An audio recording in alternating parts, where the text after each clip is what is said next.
আমি এখন ভারতের এমন এক শহরে আছি where almost peoples are vegetarian.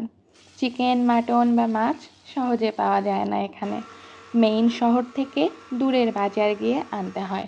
কিন্তু মাছে ভাতে বাঙালি বলে একটা কথা আছে, জানেন তো? মাঝে মাঝে টান সামলানোই মুশকিল হয়ে যায়। আর সানডে ভেবেছিলাম একটু ভিন্ন কিছু রান্না করি, not the simple curry but chicken দো পেঁয়াজা।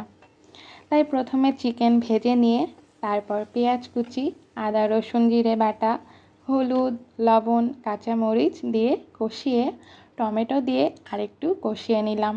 এরপর চিকেন দিয়ে আরেকটু নেড়ে চেড়ে সামান্য টক দই দিয়ে দিলাম।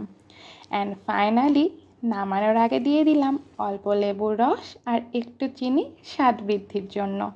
গোটা কাঁচামরিচ আর ওপর থেকে ছড়িয়ে দিলাম বেরেস্তা। In just 40 minutes it was ready. গরম ভাতের সাথে খেতে দারুণ লেগেছে।